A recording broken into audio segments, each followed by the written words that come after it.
Motion போகும்போது ரத்தம் வருதா?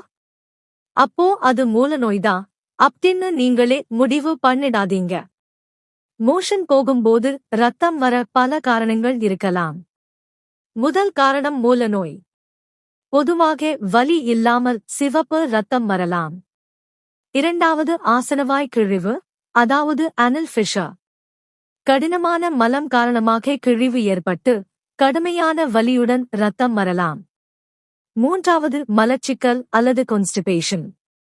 மோஷன் போகும்போது அதிகமா ஸ்ட்ரெயின் பண்ணி போனா அல்லது ரொம்ப முக்குனா சிறிய காயம் ஏற்பட்டு ரத்தம் வரலாம். சில நேரங்களில் குடல் அழற்சி, தொற்று அல்லது வேறு குடல் நோய்களாலும் ரத்தம் வரலாம். இரத்தப்போக்கு மீண்டும் மீண்டும் வந்தாலோ, அதிகமாக இருந்தாலோ, கருப்பு நிற மலம் வந்தாலோ உடனே மருத்துவரை அணுகுங்கள். இந்த வீடியோ உங்களுக்கு பிடிச்சிருந்தா லைக் பண்ணிட்டு மறக்காம உங்களோட ஃப்ரெண்ட்ஸ் அண்ட் ஃபேமிலிக்கு ஷேர் பண்ணுங்க. அண்ட் இந்த மாதிரி யூஸ்ஃபுல் டிப்ஸ்க்கு நம்மளோட பேஜை ஃபாலோ பண்ணுங்க. பாய்.